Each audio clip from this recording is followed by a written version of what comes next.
Bonjour et bienvenue dans ma chaîne YouTube. Dans cette vidéo, nous allons introduire ensemble le langage C. Et en le faisant, nous allons parcourir l'ensemble des concepts de programmation dans ce langage et aussi effectuer à la fin de cette vidéo plusieurs petits cas d'exercice pour que vous puissiez au mieux assimiler tous les concepts que vous apprendriez avec moi. Là, nous sommes dans notre environnement de développement qui est CodeBlock. Nous allons tout d'abord commencer par créer notre nouveau projet. Pour ce faire, nous allons venir ici sur Create a New Project, cliquez là, puis venez sur Application console, soit double-cliquez ici ou bien cliquez directement sur le bouton Go. OK. Dans cette fenêtre, nous allons effectuer notre sélection du langage à exécuter. Comme ici, nous voulons écrire notre programme en langage C, par conséquent, nous allons sélectionner C, puis valider sur Next. Ici, nous allons simplement donner un nom à notre projet. Ici, comme nom, je vais simplement l'appeler formation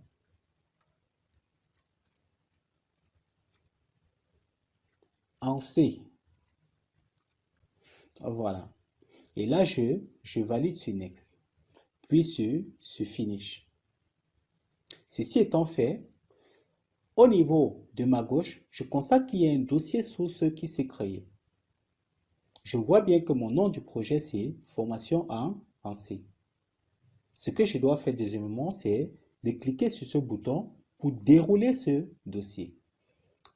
Après l'avoir fait, je constate que à l'intérieur de ce dossier source, qu'il y a un fichier qui s'est créé avec l'extension .c. .c est l'extension du langage C. Ce que je dois faire pour commencer à écrire mon code, je dois simplement double-cliquer sur ce fichier qui s'est créé. Après l'avoir fait, je constate qu'il y a un code prédéfini qui s'est créé à l'écran. Voilà. Ce code, en réalité, c'est juste un code pour afficher le mot Hello World. Alors, si nous lançons par exemple notre compilation, ici, nous voyons très bien qu'au niveau du compilateur que Hello World s'affiche. Voilà. Je vais tout d'abord vous expliquer un peu le corps du programme en langage C. Comme vous pouvez le constater ici à l'écran, là, nous avons ici l'entête de notre programme. Ici, nous avons notre fonction main. Bref, ici au niveau de l'entête ici nous permet juste d'inclure les différentes bibliothèques à utiliser dans notre programme. Pourquoi? Parce que à l'intérieur de chacune de ces bibliothèques se trouvent les différentes fonctions qu'on pourra utiliser pour mieux écrire notre code. En passant, c'est quoi le dièse include? Le dièse include, c'est une directive préprocesseur. En principe, c'est un programme qui permet d'assurer le traitement du code avant qu'il ne soit compilé. Ici, nous avons la fonction main. Cette fonction main, c'est la fonction principale de notre programme. Ici, vous constatez que devant le main, qu'il y a un int.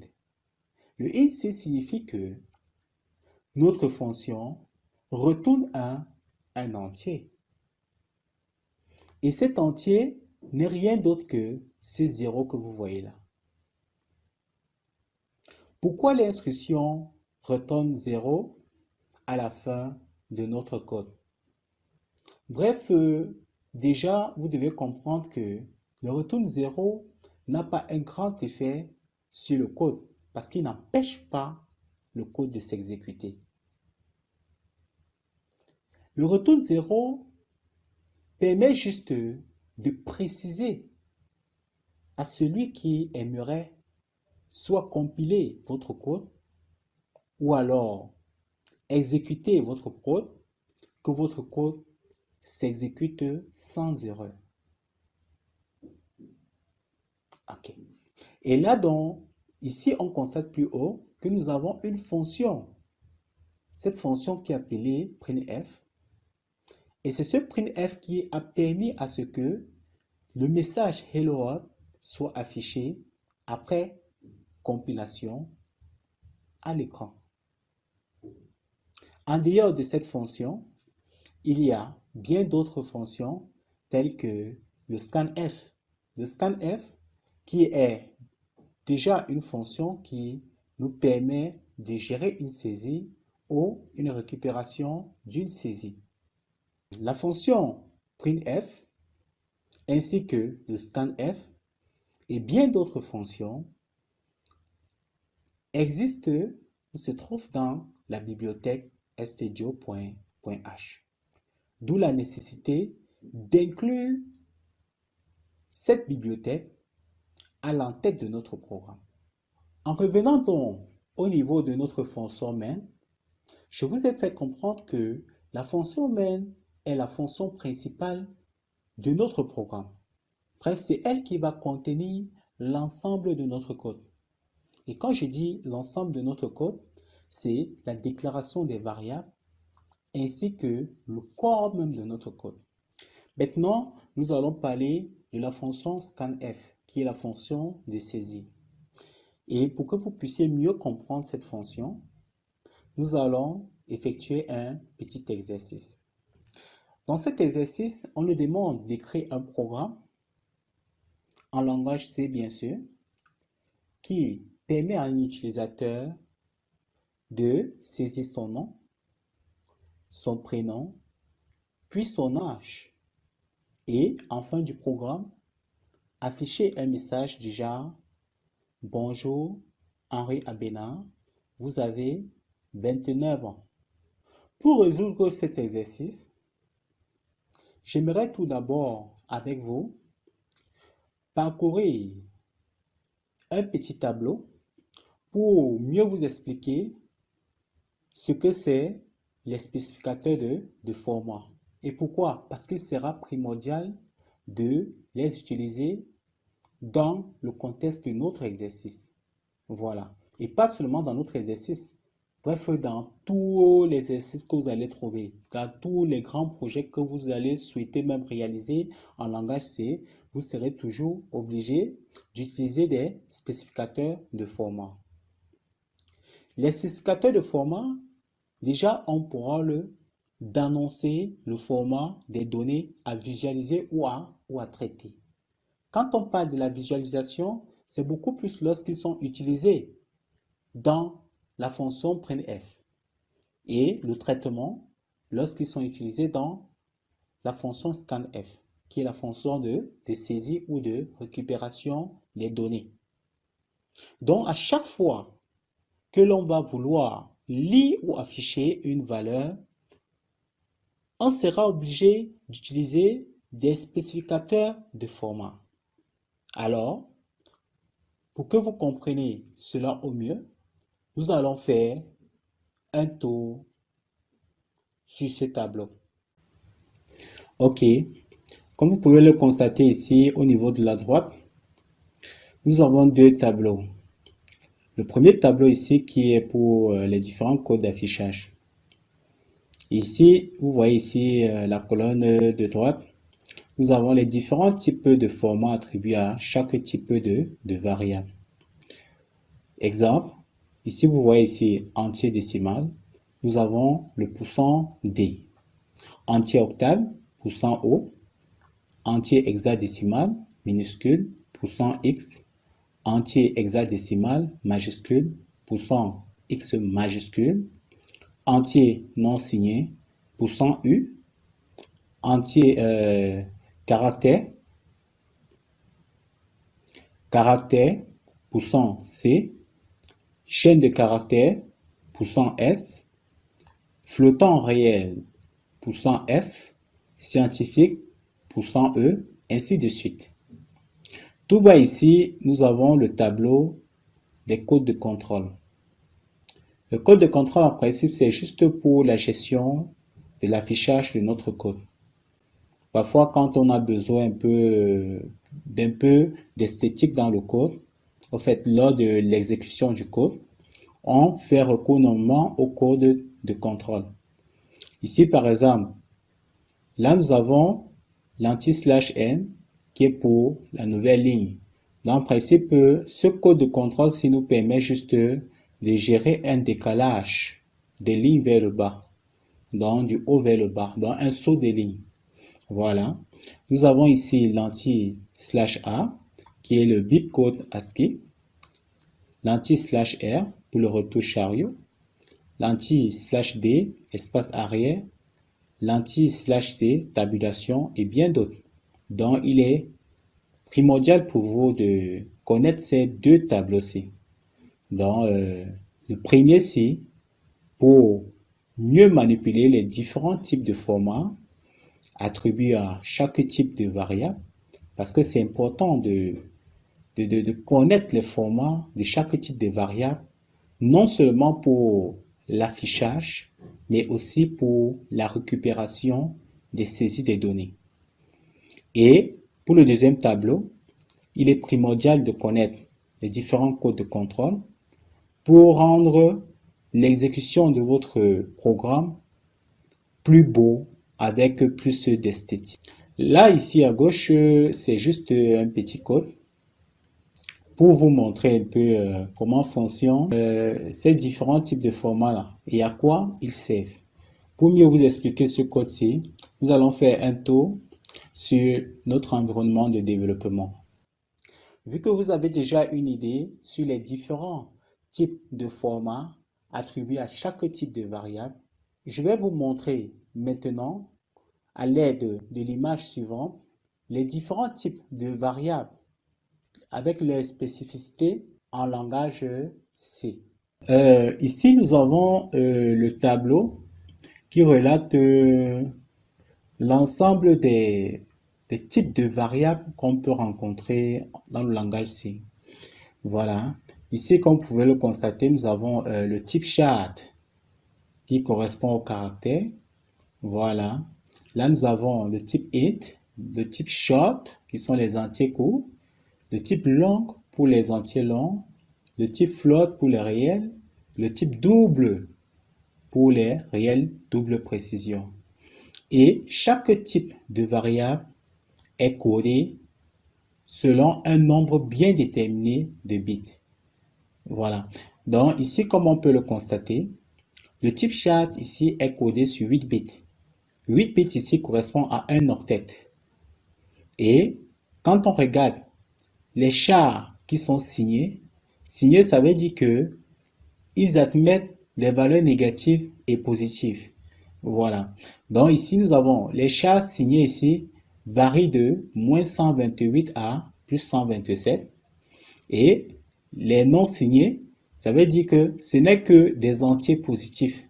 Donc des 0 jusqu'à un nombre bien déterminé. Donc comme char signé, là nous avons de -128 à +127. Et les chars non signés, nous avons de 0 à +255.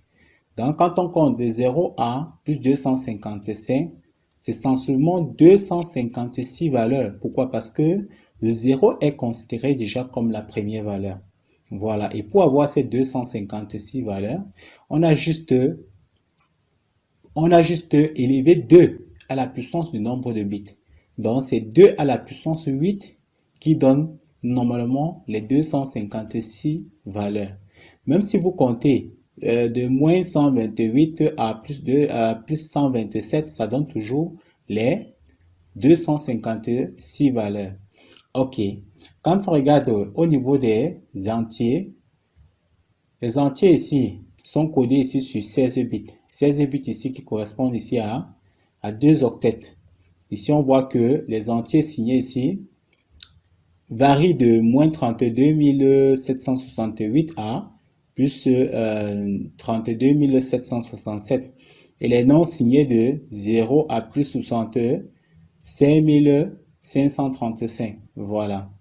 Donc, ainsi de suite. Là, nous avons ici les entiers longs qui sont codés sur 32 bits, les réels 32 bits, les doubles sur 64 bits. Vu que vous avez déjà de bonnes connaissances sur ce qui est des formats attribués à chaque type de variable, ainsi que des différents types de variables existants en langage C, nous allons donc procéder à la résolution du petit exercice suivant. Cet exercice consiste à écrire un programme capable de prendre un entier en paramètres, puis d'afficher sa valeur en format décimal, en format hexadécimal et en format octal. Pour ce faire, nous allons tout d'abord commencer par la déclaration des variables. Ok. Là, je vais marquer en commentaire. Le commentaire ici en langage C, c'est le double slash. Voilà. Donc, je vais écrire déclaration de ma variable. Bon, là, je mets ma variable parce que je n'ai qu'une seule variable. Or, dans cet exercice ici, c'est un entier qu'on doit convertir en plusieurs types de formats différents.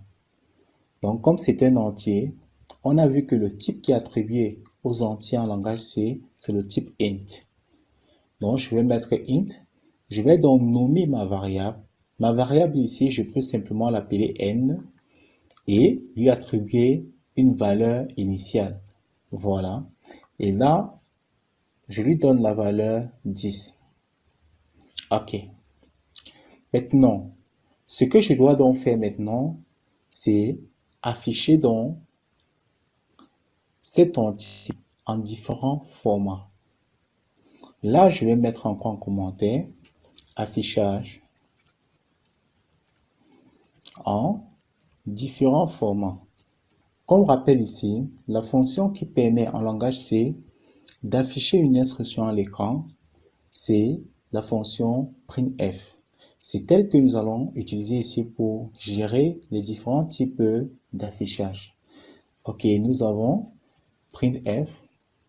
Et là, à l'intérieur, nous allons donc écrire l'instruction affichée sur l'écran.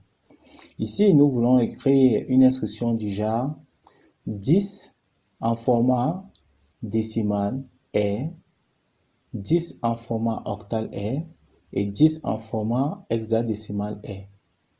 Ok, pour ce faire, nous allons simplement écrire 10 en format décimal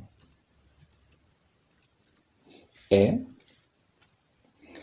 Bon, ici, à ce niveau, vu que là, c'est une chaîne formatée, par conséquent, comme on veut, ici, à cet emplacement-ci, placer la valeur de 10 en décimale, nous serions donc obligés d'utiliser un indicateur de format, tel que vous avez vu. Et comme c'est une valeur en décimale qu'on veut afficher, alors nous avions vu que l'indicateur de format pour les nombres décimaux était le pouçon D. Donc, c'est pouçon D que nous allons mettre ici. Mais, ici, qu'est-ce qui va se passer? Cette fonction printf, lors de l'exécution du programme, quand elle sera en train d'exécuter cette instruction-ci, elle va rencontrer cet indicateur de format-ci. Et aussitôt l'avoir rencontré, elle ira directement chercher la variable ou la valeur qu'elle pourra prendre pour pouvoir mettre à cet emplacement-ci. Si ce fait, nous serions obligés de créer un deuxième paramètre à cette fonction. Pour créer un deuxième paramètre, nous serons obligés d'abord de mettre une virgule, puis après la virgule, nous allons donc indiquer la variable que cette fonction pourra prendre pour positionner ou placer où se trouve l'indicateur de format. Voilà. Et cette variable ici n'est rien d'autre que n. Ok. Là, nous allons terminer notre instruction par le point virgule. Nous allons faire pareil pour les deux autres formats. Là, nous avons printf. Nous allons mettre 10 ici en format octal.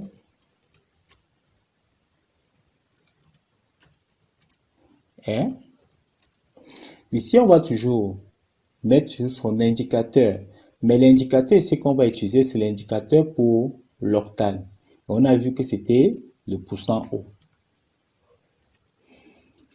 Ici, on va toujours mettre la variable n. Là, nous avons aussi le printf. Ça, c'est pour afficher 10 en format hexadécimal.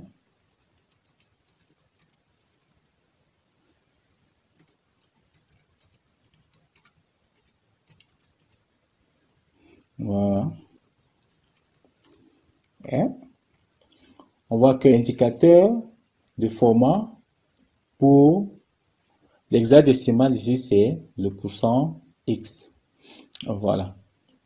Donc, ce qui fait que, après, donc, comme deuxième paramètre, on va indiquer donc la variable que la fonction printf pourra mettre à l'emplacement de l'indicateur. Et on termine toujours notre instruction par le point virgule. Ok. Ceci étant fait, nous pourrions simplement lancer l'exécution de notre programme.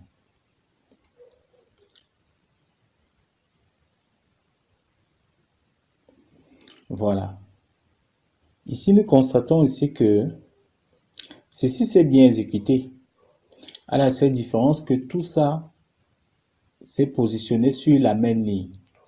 Or, comme c'est sur la même ligne, je vous ai fait comprendre que on était obligé d'utiliser forcément des codes de contrôle pour mieux gérer l'affichage. Donc, pour que l'affichage soit plus esthétique, plus beau.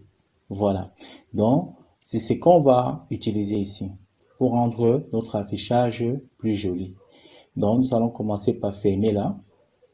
Et nous allons donc revenir ici. À la fin de chaque instruction, nous allons mettre un anti/n. Simplement pour gérer le saut des lignes. Voilà. Ici, nous plaçons encore un autre anti/n. Ici, un autre anti/n aussi ici. Voilà.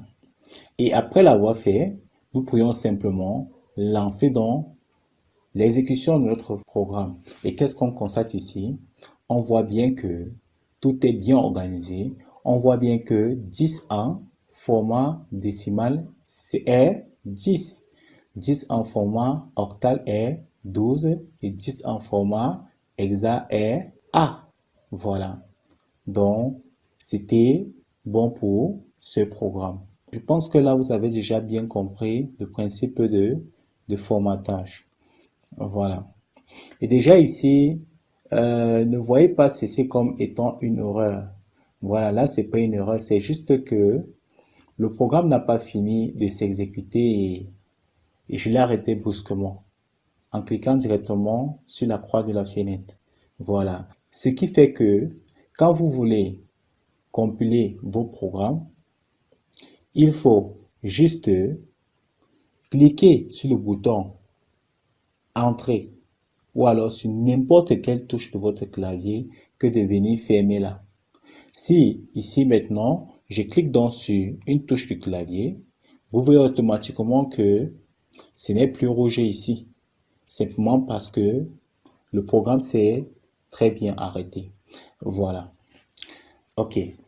Pour que vous compreniez mieux ce qu'on entend par indicateur de format et aussi pour que vous manipulez mieux la fonction printf ainsi que la fonction scanf, nous allons traiter ensemble un autre exercice. Cet exercice consiste à écrire un programme qui permet à un utilisateur d'entrer son nom, son prénom, puis son âge, et d'afficher en fin du programme un message du genre « Bonjour, Henri Abena, vous avez 29 ans ».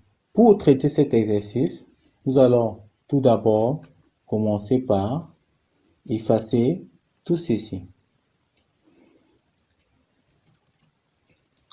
La première chose déjà à élaborer dans notre programme, c'est de créer d'abord un commentaire pour la déclaration des différentes variables que nous allons utiliser dans notre programme.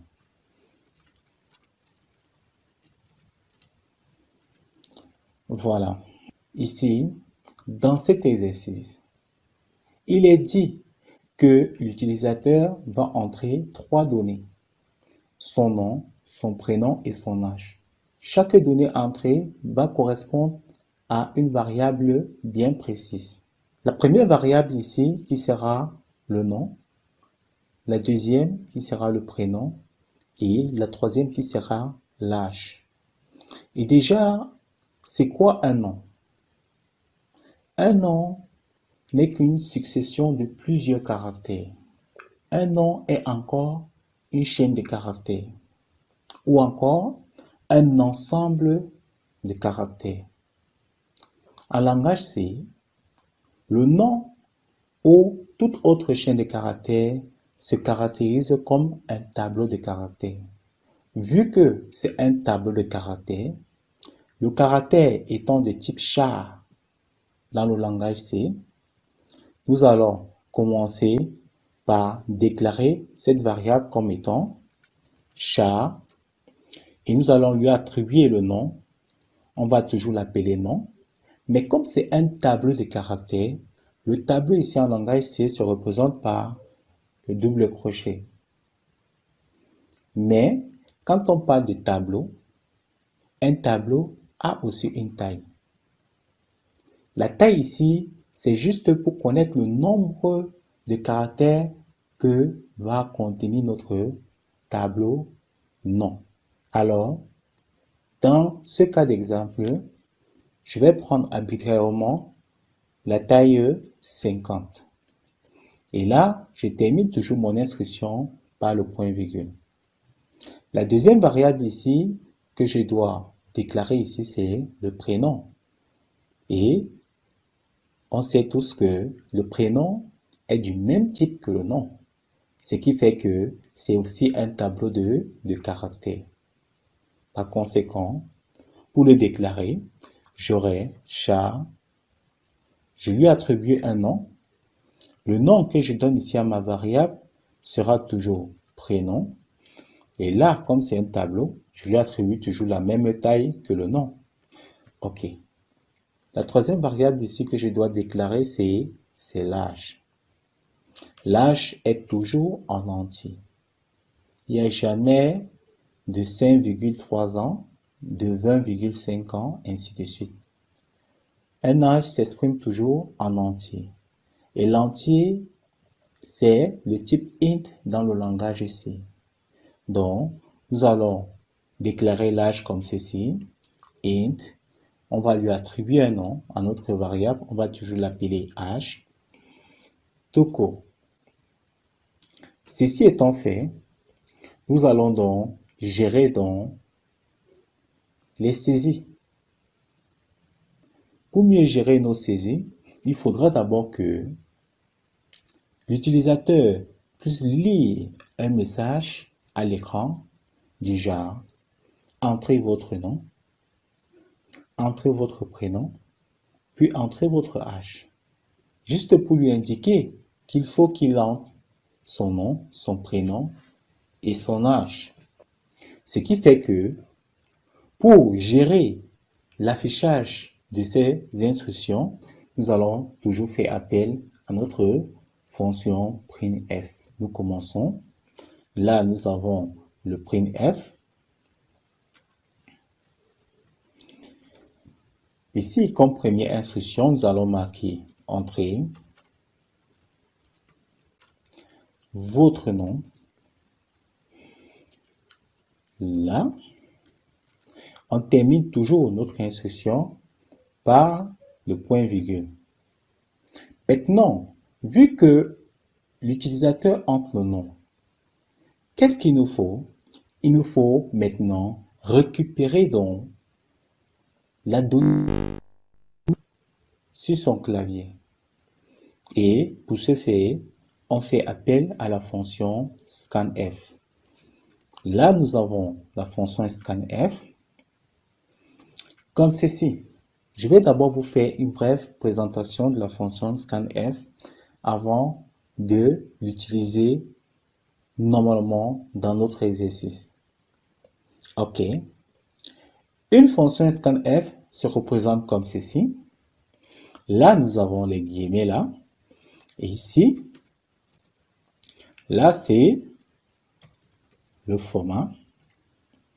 Et après ça, nous avons ici l'adresse de la variable. OK.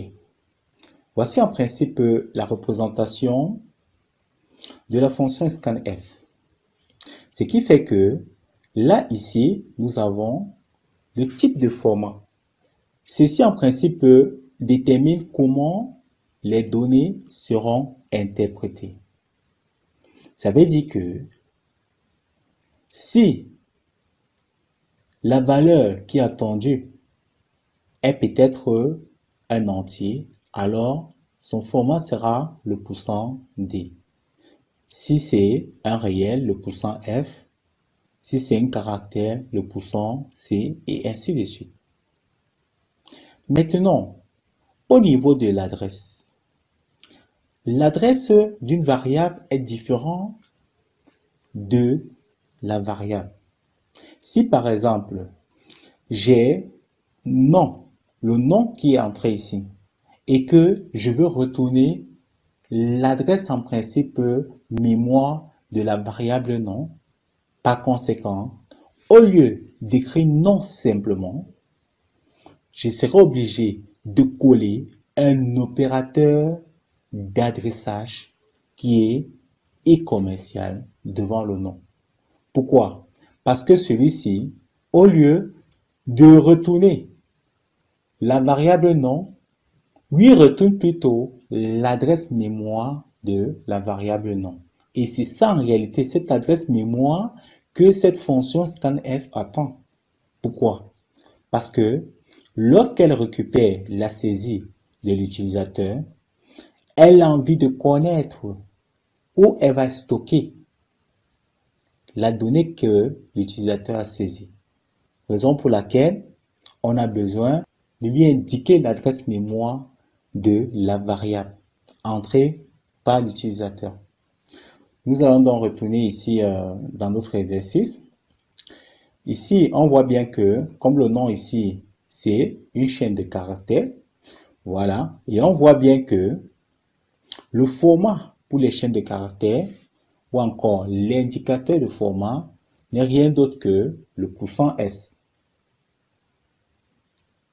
Et ici, au lieu de mettre, puisque là, ce n'est pas la variable, mais c'est plutôt l'adresse de la variable qu'on veut.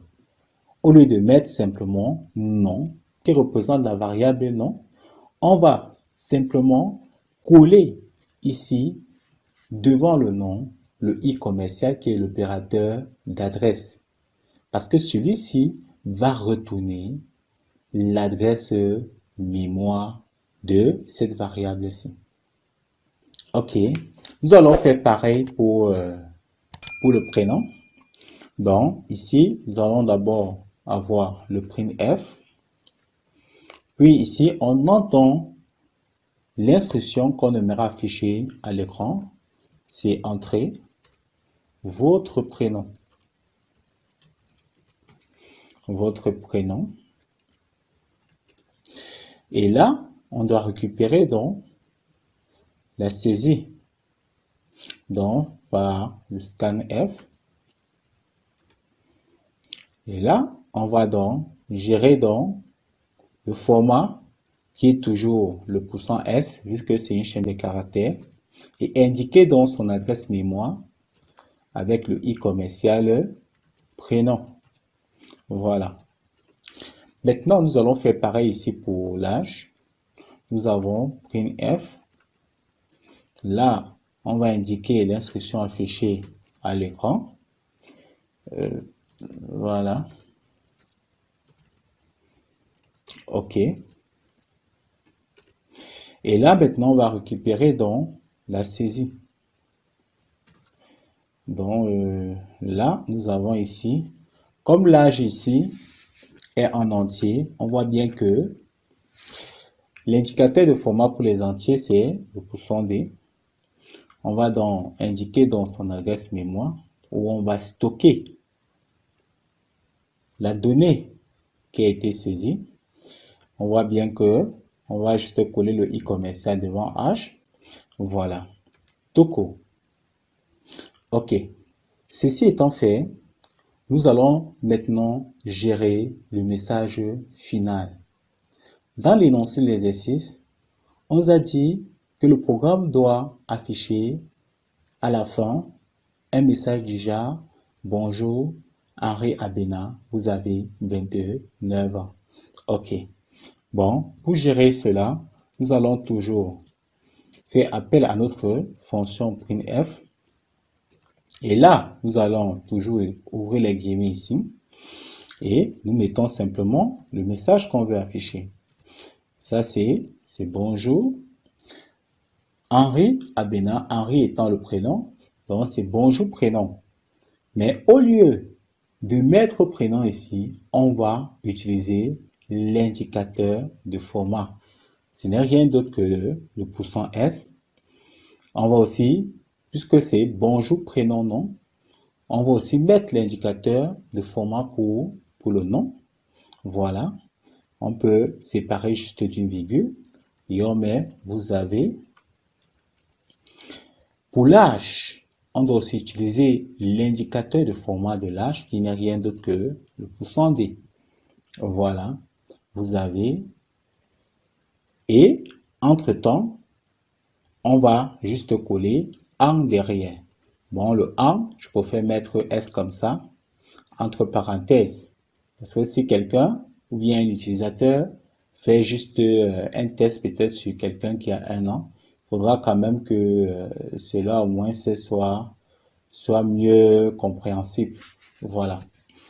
OK. Maintenant, comme deuxième paramètre, puisque qu'est-ce qui va se passer ici dans cette instruction? Lorsque cette fonction-ci va vouloir exécuter dans l'instruction qui a entre guillemets,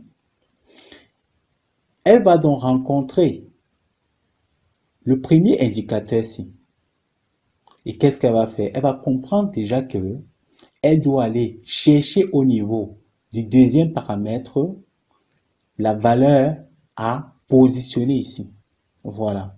Donc, par conséquent, nous allons directement mettre la variable à positionner, donc la variable qui va directement à cette position-ci. Et cette variable n'est rien d'autre que le prénom.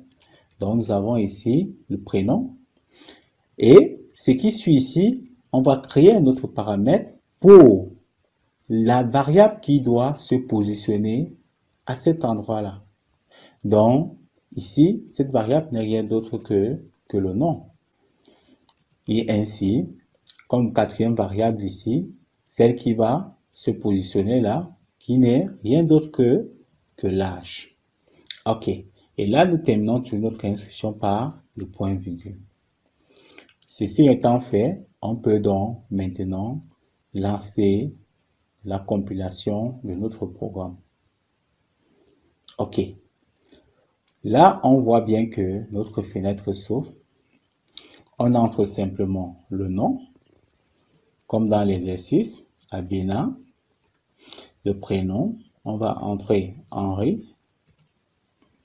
Voilà. L'âge, on entre 29. On voit bien que ici, on a bonjour, Henri Abena, vous avez 29 ans. Voilà.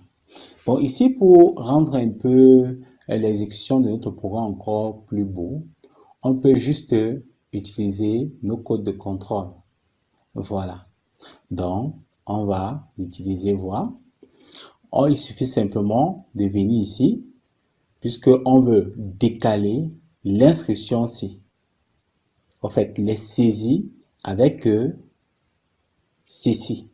Donc, ce qui fait que on peut simplement venir ici en haut, augmenter une autre fonction d'affichage, printf, avec simplement un /n à l'intérieur.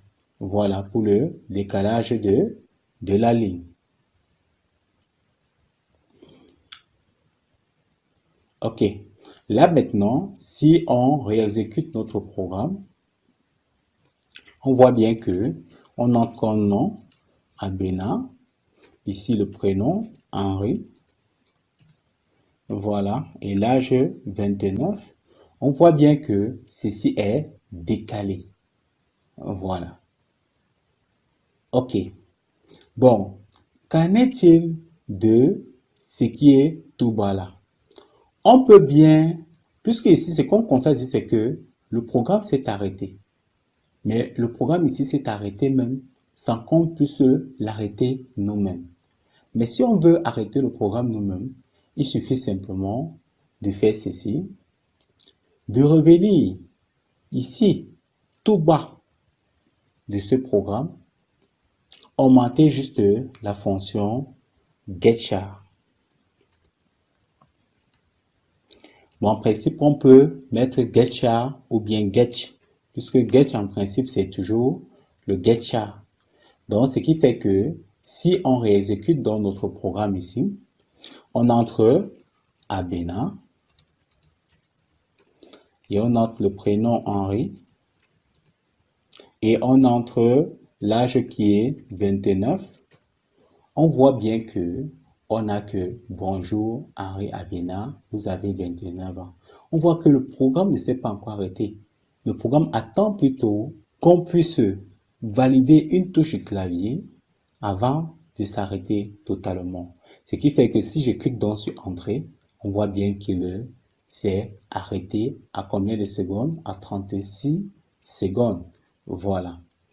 Maintenant, une autre chose, une autre remarque, vous devez savoir que à chaque fois que vous gérez les saisies des chaînes de caractères, vous n'êtes pas obligé, lorsque vous voulez déjà récupérer la valeur saisie, d'envoyer l'adresse mémoire de la variable au niveau du scan. Donc, vous pouvez simplement enlever le i commercial pour directement envoyer la variable elle-même. OK. Ceci ne va pas causer un problème. Je vais réexécuter le programme pour que vous voyez. Là, on va entrer notre nom, Abena. Ici, on va entrer notre prénom, qui est Henri. Voilà. Et l'âge 29. On voit bien que le programme s'exécute toujours très bien. Voilà. Ce qui fait que là, je clique là pour arrêter le programme. Maintenant, vous voyez bien que ça s'est arrêté à 19 secondes. Voilà, là c'est très bien. OK. Mais par contre, ne faites jamais l'erreur de venir ici enlever le i commercial. Parce que déjà, quand vous êtes déjà face, que ce soit aux entiers, au réel ou au double, il faut toujours envoyer l'adresse mémoire de la variable à stocker. Voilà, c'est comme ça. Pourquoi? Parce que si j'essaye, par exemple, comme j'ai enlevé le i commercial, d'exécuter le programme, qu'est-ce qui va se passer? Regardez vous-même. J'entre à Bénin, je valide le prénom Henri, je valide, l'âge j'entre 29. Vous voyez que quand je valide, le programme refuse de s'exécuter normalement parce que à ce niveau de l'âge, lorsqu'il récupère l'âge, il ne sait pas où stocker la donnée saisie. Pourquoi? Parce qu'on ne lui a pas envoyé l'adresse mémoire de la variable. Voilà. Donc, par contre, il est très primordial de mettre toujours le i commercial. Voilà. Pour que le programme puisse très bien s'exécuter. Bon, ici, on peut prendre même un autre exemple, un autre nom. Bon, ici, comme nom, je mets Bob. Ici, je vais mettre Bridge. Voilà. Et l'âge, par exemple, je peux mettre même 26. Vous voyez bien que ça met bonjour, Bridge Group, vous avez 26 ans. Bref, c'est un programme qui marche à merveille. Voilà. Ce que vous devriez aussi savoir, c'est que de déclarer plusieurs fois les variables de même type, vous pouvez simplement les déclarer sur une même ligne. Ça veut dire que de faire ceci comme cela, je peux simplement venir ici, je coupe ceci et je viens là, derrière, et je colle simplement toujours une autre variable, toujours avec le même type-ci. Ce qui fait que je peux simplement effacer ceci. Et après l'avoir fait, je peux compiler mon programme et tout fonctionnera toujours à merveille. Là, présentement, nous allons voir un petit cas d'exercice juste pour vous montrer un peu certaines techniques d'affichage de certaines instructions en langage C. Nous allons prendre le cas de l'affichage d'un message du genre la rentrée des élèves est en septembre. Pour ce faire, nous allons commencer d'abord par supprimer tout ce code-ci. OK. Et là, nous avons vu que la fonction qui permet d'afficher un message à l'écran, c'est le printf. Voilà. Maintenant, à l'intérieur des guillemets, on va mettre l'instruction qu'on souhaitera afficher à l'écran. Donc, qui est la rentrée des élèves est en septembre. On va simplement l'écrire. La rentrée. La rentrée. Voilà. Des élèves est en septembre. Voilà. Là, on termine toujours notre instruction par le point virgule parce que si vous ne terminez pas votre instruction par le point virgule, ça va générer une erreur. Voilà. Ce que nous allons faire ici, deuxièmement, c'est de compiler notre programme pour voir comment ce message-ci s'affiche à l'écran. Ici, bon, on voit que c'est un peu touffu. On peut gérer un décalage ici vers le bas pour qu'il y ait un espace vide pour plus de visibilité, pour que vous voyez mieux. Donc, pour ce faire, je vais venir ici, je vais juste augmenter un anti/n. Voilà. Maintenant, si je relance encore ma compilation ici, qu'est-ce que je constate ici? Je constate ici que dans l'instruction que je voulais afficher à l'écran, tous les caractères qui avaient l'air un peu complexes dans l'instruction que j'ai mentionnée dans ma fonction printf ont pris autre forme. Donc, sont devenus d'autres caractères, d'autres syntaxes, ce qui ne rend pas la lisibilité plus fluide. Voilà. Pour mieux gérer ce contrôle d'affichage ici, on va faire recours donc au tableau des différents codes ASCII. Et ceci, je vous montrerai cela dans le tableau suivant. Là, à l'écran, nous avons le tableau qui relate tous les différents codes ASCII de tous les caractères existants. Pourquoi ce tableau? déjà vous deviez savoir que le langage C est un langage qui a des problèmes d'afficher les différents caractères lors de l'exécution de tout programme. Et c'est la raison pour laquelle il est nécessaire déjà de connaître les différents codes attribués à chaque caractère. D'où il faut à tout prix se référer à ce tableau-ci, qui relate les différents codes ASCII existants. Comment utiliser ce tableau? Pour l'utiliser, il faut tout d'abord venir dans le tableau, rechercher le caractère qu'on veut mieux afficher lors de l'exécution du programme. Si par exemple, j'ai besoin d'afficher le mot élève, je sais que élève a deux caractères qui vont causer un problème déjà à mon compilateur lors de l'exécution du programme, déjà pour la gestion de l'affichage de ce mot. Ce qui fait que ces deux caractères déjà étant le E accent aigu et le E accent grave. Déjà, pour les gérer, je vais chercher à repérer dans ce tableau le E accent aigu. Je constate que voici mon E accent aigu.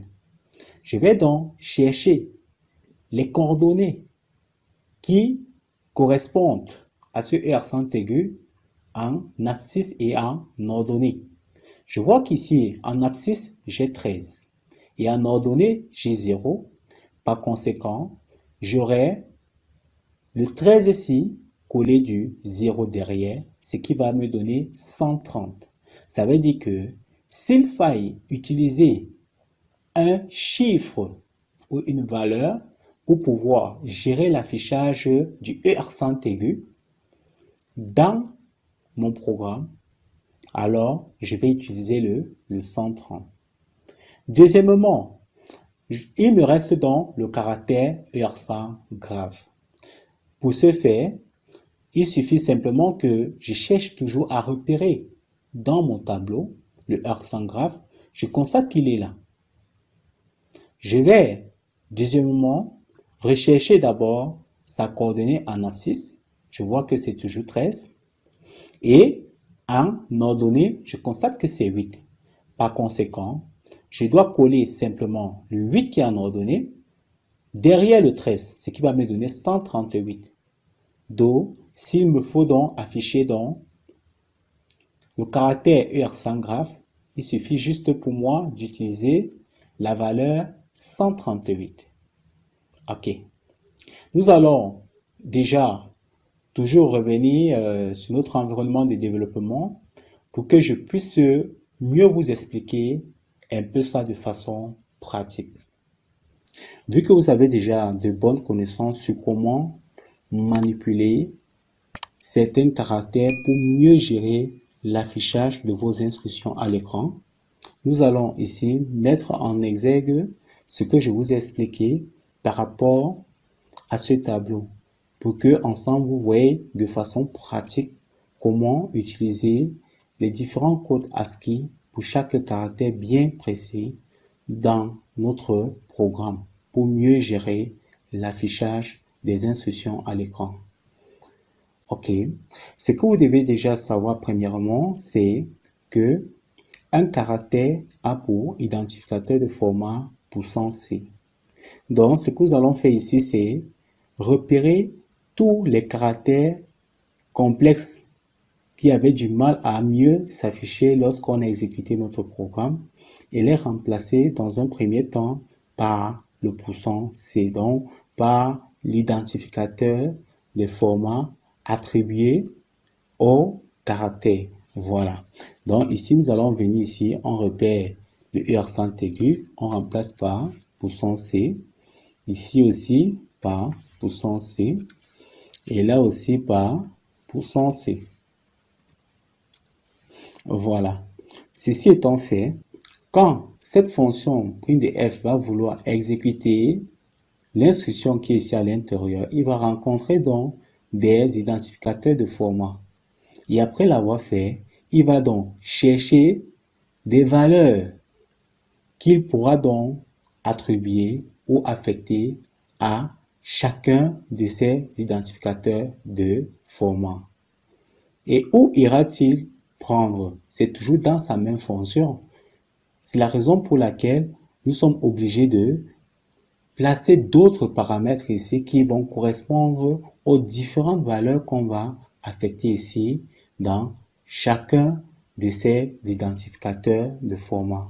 Donc, la première valeur ici va correspondre au premier identificateur ici. Dans notre tableau ici, on a vu que le E accent aigu avait en abscisse 13 et en ordonnée 0. Donc, ce qui fait que son code c'est 130. Voilà. Et ici, on a toujours le E accent aigu ici, comme troisième paramètre. Donc, ce qui fait que on a toujours 130 ici. Et là, nous avons le E accent grave. Or, le E accent grave a pour abscisse 13 et pour ordonnée 8. Par conséquent, on a 138. OK. Là, c'est déjà bon. Nous allons donc réexécuter notre programme pour qu'ensemble, vous voyez bien comment s'affiche cette instruction A à l'écran. OK, nous exécutons. Qu'est-ce que nous constatons? Nous voyons bien que notre instruction s'est bien affichée à l'écran, ce qui fait que c'est mieux lisible maintenant.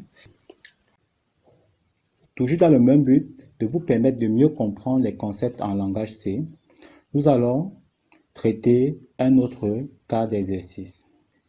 Il nous est demandé ici d'écrire un programme permettant à un utilisateur d'entrer une somme de notes, puis un nombre de notes, et d'afficher à la fin la moyenne.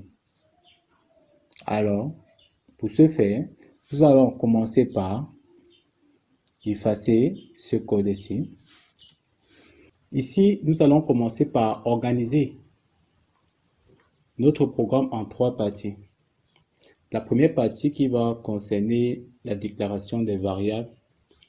La deuxième partie qui va comporter la saisie des différentes données. Et la troisième partie qui sera l'affichage de la moyenne. OK. Nous allons répartir ces différentes parties-là sous forme de commentaires. Ici, nous avons la déclaration des variables. Voilà. En seconde partie, ici, ça sera la saisie des données. Et là, la troisième partie sera affichage de la moyenne. Voilà. OK. Ici, comme nous avons deux données qui doivent être entrées par l'utilisateur, telles que la somme des notes et le nombre de notes, on voit déjà que une note en réalité admet toujours une partie réelle. Par conséquent, la note est un réel. Si la note est un réel, on verra aussi que la somme des notes sera aussi normalement un réel. Et un réel est de type float en langage C. Donc, nous allons commencer par déclarer d'abord la somme de notes. Nous aurions float. Nous allons attribuer un nom à notre variable. Nous allons simplement l'appeler somme note. Voilà. Maintenant, la deuxième donnée que l'utilisateur doit entrer, c'est le nombre de notes. Et le nombre de notes ici ne peut être qu'un entier. Par conséquent, nous aurions int, puisque int, c'est le type des entiers en langage C. Et comme nom de variable, on va simplement l'appeler nbNote. OK. Après avoir reçu les données entrées par l'utilisateur, il va falloir calculer la moyenne. Pour ce faire, on sera obligé donc de créer une troisième variable qu'on va appeler moyenne. Et la moyenne étant le rapport de la somme de notes sur le nombre de notes, dans le rapport d'un nombre réel sur un nombre entier, forcément, la moyenne sera aussi un nombre réel. Par conséquent, nous pouvons simplement venir ici, nous augmentons une virgule et créer une troisième variable de nom moyenne. OK. Là, sur la partie des saisies des données, nous allons juste demander à l'utilisateur, en lui affichant certaines instructions à l'écran, pour qu'il puisse entrer la somme de notes, le nombre de notes. Alors, pour ce faire, nous allons utiliser toujours notre fonction printf. Là, nous avons printf. Ici, on va juste lui demander d'entrer la somme de notes.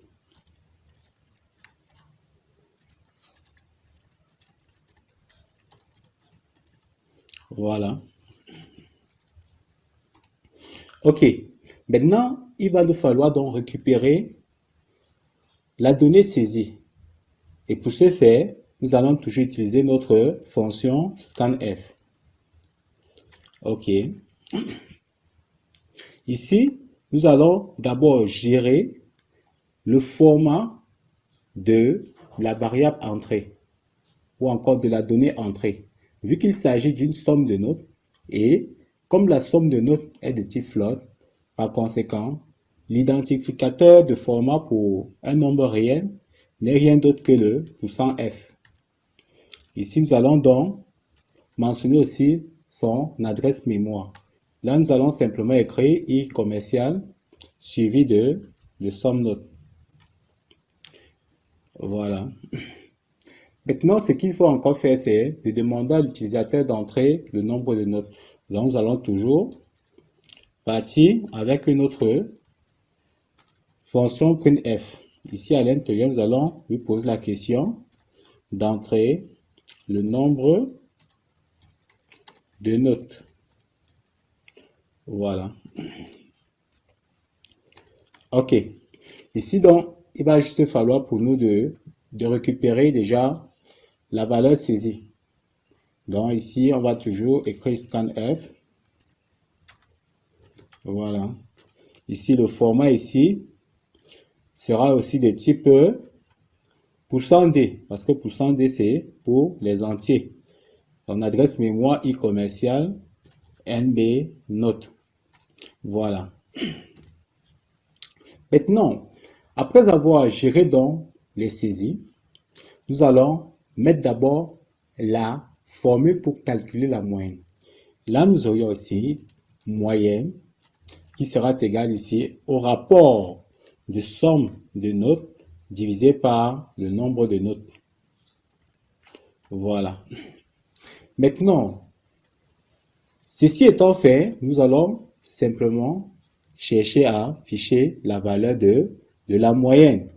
Et pour l'afficher, nous allons toujours utiliser notre fonction printf.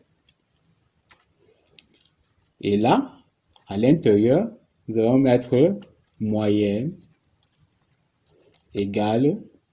Ici, nous allons donc utiliser l'identificateur de format de la moyenne. Vu que la moyenne est déclarée en tant que float, ça veut dire que son identificateur de format sera %f. Bon, ici, on va juste mentionner la valeur qui sera passée en paramètre pour être affectée à l'emplacement de l'identificateur de la moyenne, qui ne sera rien d'autre que la moyenne elle-même. Voilà. OK. Déjà aussi ici, pour éviter que, après compilation, que toutes ces instructions-ci soient collées au résultat final, nous pouvons simplement venir ici, tout haut, augmenter une autre fonction qui sera printf. Et à l'intérieur, nous allons mettre simplement un anti/n, juste pour gérer le saut des lignes. Voilà. Ceci étant bon, nous allons donc lancer notre compilation. Nous lançons la compilation. Là, on nous demande d'entrer une somme de notes. Nous pouvons entrer 205,8. Voilà. Ici, on nous demande d'entrer le nombre de notes. nous entrons par exemple 8. Là, ça nous met moyenne égale 25,725 000. OK. Ici, nous pouvons tout de même limiter le nombre de chiffres après la virgule. Pour ce faire, nous allons retourner au niveau de notre programme. Ici, devant l'identificateur de format de notre moyenne, on peut simplement mettre .2. .2, c'est pour limiter à 2 chiffres après la virgule. Si on veut limiter par exemple le résultat à 3 chiffres après la virgule, nous pouvons mettre .3. Voilà. Si nous relançons dans notre compilation, ici, on demande d'entrer la somme de notes. Nous entrons toujours 205,8. Le nombre de notes ici, nous allons entrer toujours 8. Là, ça nous met moyenne égale 25,73. Vous voyez ici que là, nous avons seulement 2 chiffres en arrondi après la virgule. OK. Dans cette partie de la vidéo, nous allons maintenant voir les boucles de conditions. Ici, quand on parle de boucles de conditions, nous avons plusieurs types de boucles. On a la boucle if, la boucle for, la boucle do while et la boucle while. Nous allons, dans un premier temps, commencer par la boucle while. Pour ce faire, nous effaçons d'abord ce code-ci. Comment se présente une boucle while? Une boucle while, en principe, se présente comme ceci. Là, nous avons while. Et là, nous avons ceci.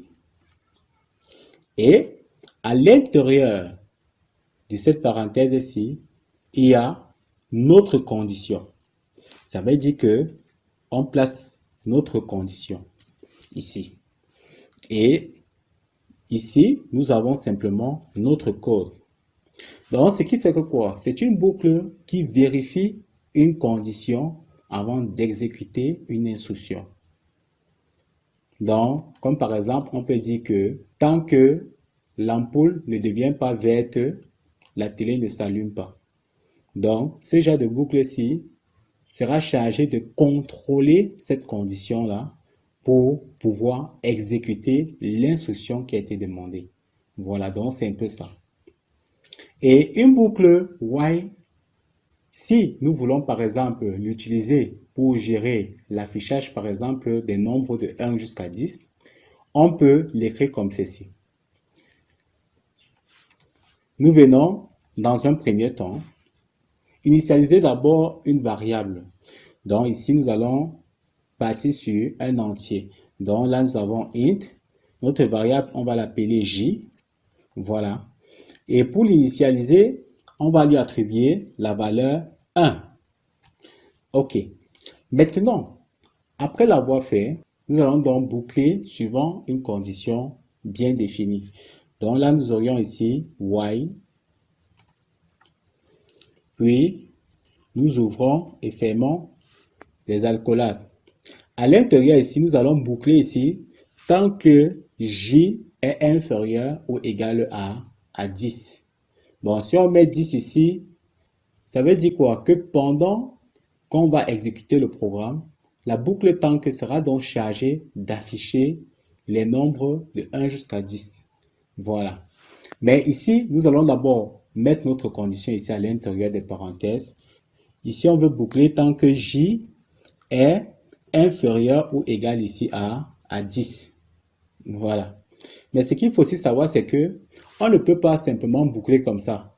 Puisque comme on a initialisé la variable j à 1, forcément, il faudra que à chaque tour de boucle, que cette variable-là soit incrémentée de 1. Quand on parle l'incrémentation, c'est ajouter 1 à une variable. Voilà, ça veut dire à chaque tour de boucle, on va toujours augmenter 1 à la variable j. Donc, nous allons ici gérer l'incrémentation. Ici, l'incrémentation se fait avec j++. Voilà. Mais avant l'incrémentation, nous allons d'abord utiliser notre fonction d'affichage ici pour pouvoir afficher les nombres de 1 jusqu'à 10. Donc ici, nous aurons notre printf.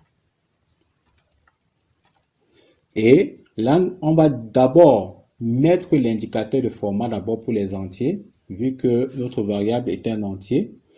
Et à la suite ici, nous allons simplement mettre la variable dont on voudra afficher les nombres de 1 jusqu'à 10, vu que c'est J qui varie de 1 jusqu'à 10. Donc ici, on aura J. Mais ici, pour rendre l'affichage encore plus beau, pour que ce soit ordonné pas sur une même ligne, ici, on peut directement venir ici, devant l'identificateur de format, augmenter un entier /n. Voilà. Si nous lançons dans notre programme, qu'est-ce que ça va donner? Ici, qu'est-ce qu'on constate ici? On voit bien que nous avons des nombres de 1 jusqu'à 10. OK. Avec une boucle for, toutes ces instructions-ci, la déclaration ou encore l'initialisation de la variable, la condition et l'incrémentation se passent dans la boucle. Donc, on ne met pas ça de façon séparée comme ceci. Bon, faisons-le pour que vous voyez un peu. Ici, nous avons une boucle for. For, ici, on va d'abord commencer par initialiser notre variable qu'on a appelée J qui sera égal ici à 1. Et là, nous allons mettre notre condition ici sur J qui sera inférieur ou égal ici à 10. Et là, nous allons gérer donc l'incrémentation de notre variable. Voilà. Ici donc, nous allons donc gérer simplement l'affichage. Ici, on part directement avec notre printf. Là, ici, on va gérer notre identificateur de format. Bon, ici, pour que ce soit bien affiché, on peut directement mettre notre entier /n. Ici, on met notre virgule, puis la variable J, tout court. Là, maintenant, on peut directement lancer notre simulation, vu que déjà, voici tout ce qu'on entend par boucle for. En lançant donc notre simulation, qu'est-ce que ça donne? On voit bien que ça nous affiche toujours les nombres de 1 jusqu'à 10. Voilà. Là, maintenant, nous allons voir la boucle de condition if. Pour ce faire, nous allons résoudre ensemble ce petit programme. Ici, il nous est demandé d'écrire un programme qui demande à l'utilisateur d'entrer son sexe, soit H, soit F. Si l'utilisateur entre H, le message qui s'affiche à l'écran, c'est « Bonjour, monsieur ». Mais s'il entre F, alors le message qui s'affiche sera « Bonjour, madame ». Pour ce faire, nous allons répartir notre programme en 3 parties. La première partie ici qui sera la déclaration des variables.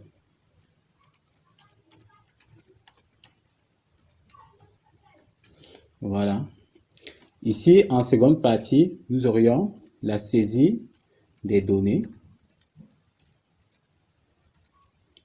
Et en dernière partie ici, là, nous aurions la boucle de conditions.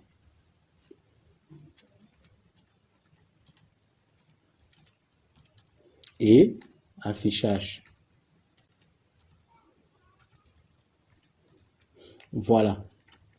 Maintenant, vu que l'utilisateur doit entrer son sexe, et le sexe qui doit entrer ne sera rien qu'un seul caractère, soit H, soit F.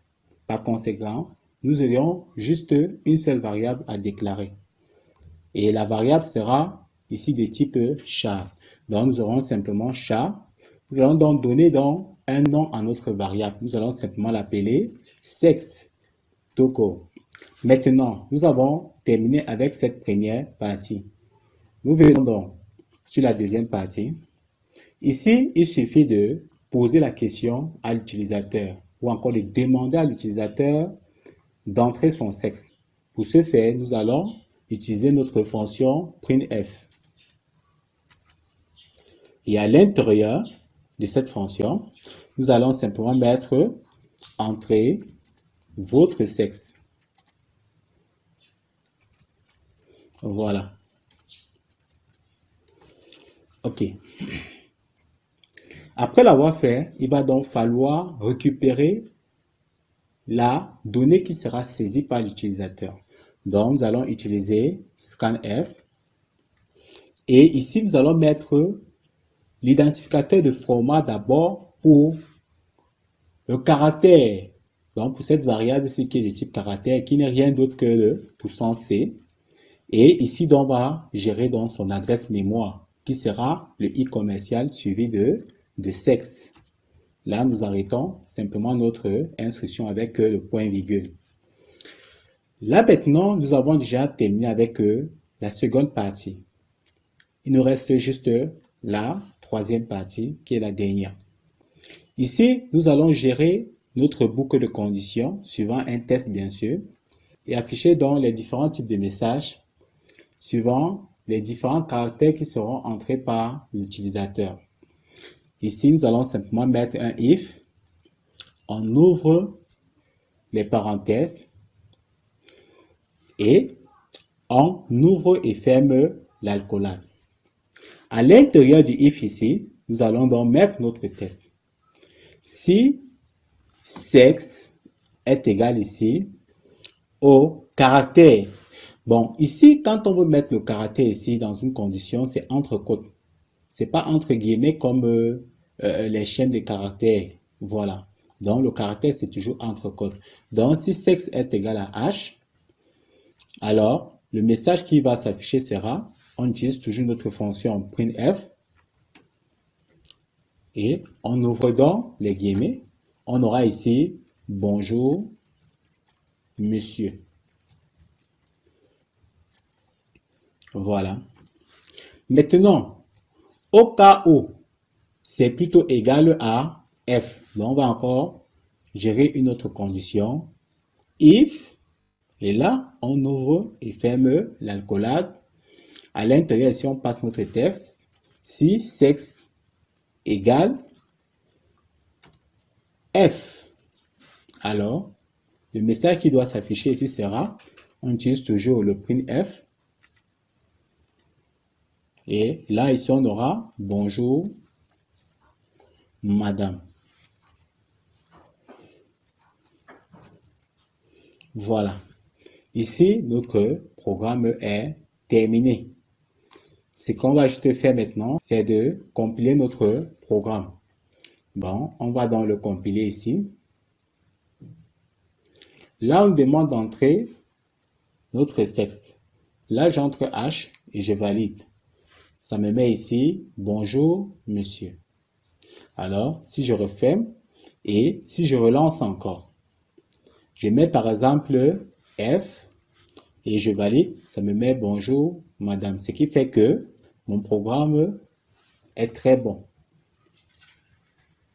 Mais, qu'est-ce qui se passe donc si j'entre un caractère autre que H et F? Lançons la compilation voir. Si j'entre par exemple U et que je valide, je constate ici que aucun message ne s'affiche. Et pourquoi? Parce qu'il n'y a pas un contrôle de saisie. D'où la nécessité de connaître déjà les boucles do while que nous allons voir à la suite. C'est quoi une boucle do while? Une boucle do while se présente comme ceci. Là, nous effaçons d'abord ces lignes de code.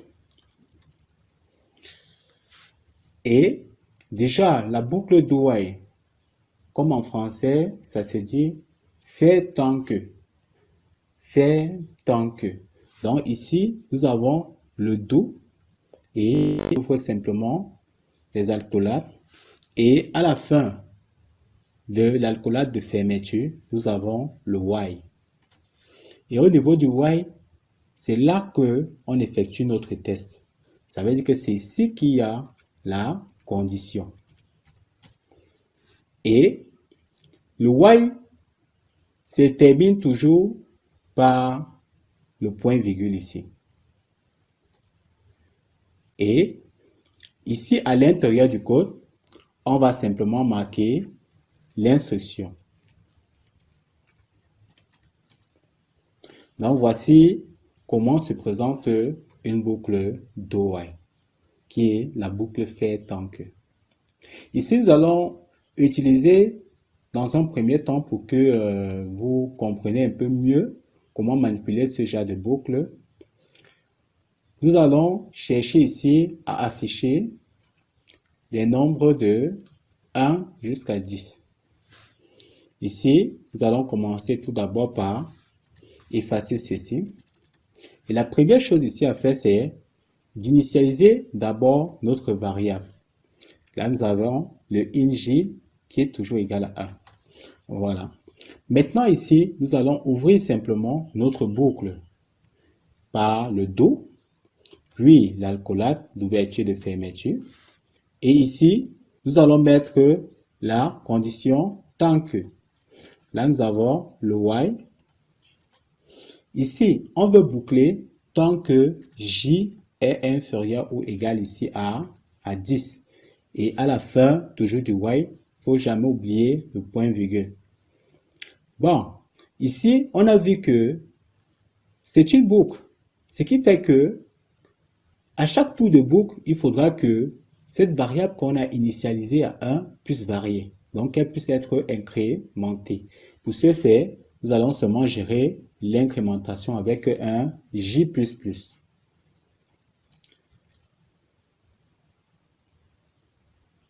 La dernière chose à faire ici, c'est de gérer donc l'affichage pour pouvoir afficher les nombres de 1 jusqu'à 10. Pour ce faire, nous allons toujours utiliser notre fonction printf. Et là, nous allons mettre simplement le format de notre variable qui a été déclarée, qui est le %d, vu que c'est un entier. Et là, nous allons simplement mettre le j. Ici, pour que l'alignement soit décalé, pour que tout ça, tous les chiffres-là ne soient pas sur la même ligne, ou encore, je peux même lancer d'abord la simulation pour que vous voyez la différence quand je mets l'anti/n ici, ou alors quand je ne le mets pas. Si je lance par exemple la simulation comme ceci, qu'est-ce que ça va donner? Je vois très bien ici que j'ai mes nombres qui sont affichés de 1 jusqu'à 10 ici, mais vous voyez bien que là, c'est sur la même ligne. Tandis que si je reviens au niveau de mon programme, et ici, si je mets l'anti/n ici, en relançant donc mon programme, vous voyez bien maintenant que là, j'ai mes nombres de 1 jusqu'à 10. Donc, vous voyez un peu comment la boucle do while fonctionne. Bref, on l'utilise généralement pour effectuer beaucoup plus de contrôles de saisie.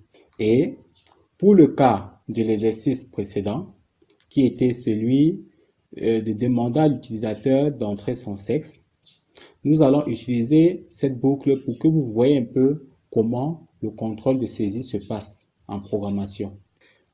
Ok, voici le programme que nous avions d'abord réalisé jusqu'à compiler. Mais ici, la nuance ici dans ce programme était que lorsqu'on entrait un caractère autre que H ou F, le programme n'affichait rien comme message en sortie, ce qui était déjà un problème. Donc, ici, si nous relançons encore la simulation, juste pour que vous voyez, pour que vous revoyez le principe de fonctionnement de ce programme. Là, ici, quand on entrait le sexe H, là, nous avions « Bonjour, monsieur ». Et si on relançait encore et qu'on entrait par exemple F, là, s'affichait « Bonjour, madame ». Mais par contre, quand on entrait un caractère autre que H ou F, par exemple Y, ici, on voit que le programme n'affiche rien en sortie. D'où le problème. Ce qui fait que ici, nous allons donc gérer un contrôle de saisie pour que à chaque fois que l'utilisateur va entrer un caractère autre que H ou F, que la même question lui soit reposée jusqu'à ce qu'il entre H ou F. Voilà. Et pour cela, nous allons utiliser notre fameuse boucle do while.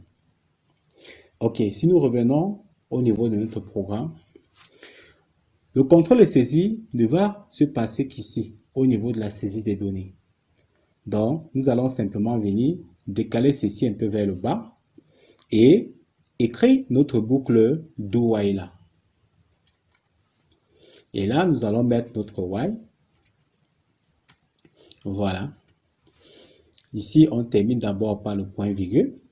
Maintenant, à l'intérieur du while, on doit boucler ici tant que le sexe est différent de H ou encore que le sexe soit différent de F.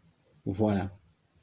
Donc, nous allons simplement écrire tant que sexe différent. Différent, c'est ce symbole-ci. Donc, c'est le point d'exclamation suivi de égal. C'est ça en principe différent en langage C. Voilà. Tant que sexe est différent de H et le et, c'est comme ceci.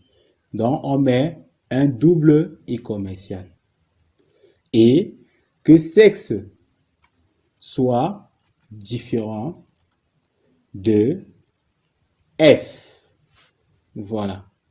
Donc, ça veut dire que tant que le sexe est différent de H et que sexe est différent de F, qu'on repose la même question-ci à l'utilisateur. Bref, qu'on lui redemande d'entrer à nouveau son sexe. Voilà. Ceci étant fait, nous allons simplement couper ceci et coller ici à l'intérieur. Voilà. Maintenant, là, nous pouvons simplement relancer notre programme pour voir comment il fonctionne. Maintenant, nous relançons donc la simulation. Ici, on nous demande d'entrer notre sexe. Là, je vais entrer des caractères différents de H ou encore de F. J'ai par exemple T. Vous voyez que la même question m'est reposée. Si j'entre par exemple U, la même question m'est encore reposée. Si j'entre par exemple N, la même question m'est encore reposée. Par conséquent, si j'entre H, le message que j'ai ici à la fin, c'est « Bonjour, monsieur ». Je vais aussi refaire cela avec la lettre F. Donc là, je vois que si j'entre K, j'ai toujours entré votre sexe. Si j'entre M, j'ai toujours entré votre sexe. Or, si j'entre F, là, j'ai bonjour, madame. Donc, vous voyez donc à quoi sert le contrôle de saisie. Nous sommes arrivés ici au thème de cette première phase d'introduction de la formation en langage C. Alors, je vous invite à vous abonner massivement à ma chaîne et à liker mes vidéos. Et n'oubliez pas surtout d'activer la cloche de notification pour ne manquer aucune de mes prochaines vidéos.